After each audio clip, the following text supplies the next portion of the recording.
सरकार ने यह भी कहा कि हम ब्लॉक स्तर पर फूड पार्क खोलेंगे। आप बताइए, आप जिस भी ब्लॉक से आते हैं आपको पता है कि फूड पार्क आपके ब्लॉक में एक ईंट भी फूड पार्क के नाम से डाला है इस कांग्रेस की सरकार ने। तो ये सीधी सीधी जो घोषणा पत्र कांग्रेस सरकार ने लेकर आए थे वो सीधी सीधी एक कोरा झूठ था। मंचों पर खड़े होकर बड़े बड़े नेताओं ने झूठ बोलने का काम किया और उन्होंने आगे कहा कि मवेशियों के लिए गौशाला बनाएंगे। अब देखिए गौशाला का क्या हाल कर दिया है सरकारों ने। और उसके बाद एक कदम आगे बढ़ते हुए सरकार ने फिर रोका और छेका का योजना बनाया और रोका और छेका करते करते सरकार ही कहीं रुक गई।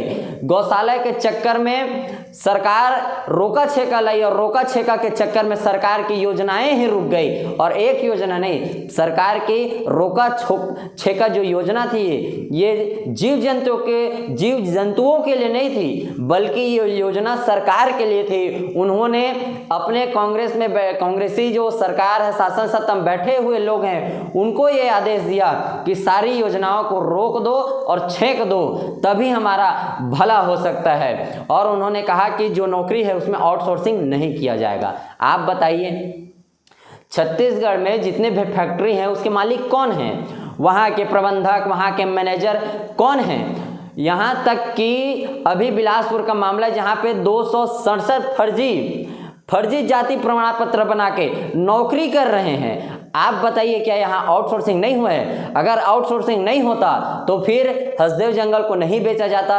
अगर आउटसोर्सिंग नहीं होता फिर यहाँ के जो छत्तीसगढ़ी लोग हैं उनको यहाँ के धन संपदा में, शासन सत्ता में, नौकरियों में बराबर की हिस्सेदारी मिलती। लेकिन उनको बराबर की हिस्सेदारी क्या, उन्हें 1/3 भी यहाँ हिस्सेदारी सरकार के द्वारा नहीं दिया गया। सरकार ने आगे कहा कि जितनी भी चिट फंड कंपनियां हैं उसे जो चिट फंड कंपनियां हैं उससे हम पैसा लेकर, जिन्होंने चिट फंड कंपनी को पैसा दिया है उसे हम पैसा वापस करेंगे। लेकिन सरकार जो खुद चीट कर कर सत्ता में आई है वो सरकार चिट फंड कंपनियों को पकड़कर कि जो गरीब हैं, जो गरीब अमाए हैं उनका पैसा थोड़ी ना वापस करेगी। सरकार चिट फंड कंपनी को पकड़ेगी तो जरूर, लेकिन अपने चंदे के रूप में उन्हें पकड़ेगी तो जरूर, जैसे पैसे उगाही के लिए। लेकिन चिट फंड कंपनी वालों से पैसा लेकर किसानों, गरीबों को जिन्होंने पैसा लगाया अपने खून पसीने का, उन्हें पैसा देने का काम ये चीट करने वाले जो सरकार है वो नहीं करेगी। उन्होंने ये भी कहा उनके घोषणा पत्र में कि शहरी क्षेत्रों में हम कर को 50% तक कम कर देंगे। लेकिन शहरी क्षेत्र में जो लोग बसे हैं, आपसे मेरा सवाल है, आप बताइए क्या कांग्रेस की सरकार जो सत्ता में बैठी है उन्होंने क्या आपके वहाँ के जो कर है, जो टैक्स है उसे कम करने का काम किया? बिजली बिल हाफ करके बिजली बिल को दोगुना कर दिया गया। कर को हाफ करेंगे बोल के कर को दोगुना कर दिया गया। लेकिन छत्तीसगढ़ के जो कांग्रेस सरकार, उन्होंने अपने घोषणा पत्र में लिखा है कि हम शहरी क्षेत्रों में कर को कम कर देंगे। यहाँ तक कि उन्होंने पुलिस कर्मियों के लिए लिखा है कि उन्हें साप्ताहिक अवकाश दिया जाएगा। और उन्होंने ये भी लिखा है उसमें जोड़ते हुए कि उन्हें आवास भी दिया जाएगा और उनके बच्चों को शिक्षा के लिए पुलिस कल्याण कोष की व्यवस्था भी की जाएगी। जो पुलिस कर्मचारी हमारे साथी हैं, जो पुलिस कर्मी हैं, आप बताइए क्या आपको सप्ताह में अवकाश मिलता है? मैं समझता हूँ किसी भी कर्मचारी को जो पुलिस विभाग में है उन्हें एक दिन का भी अवकाश नहीं मिलता।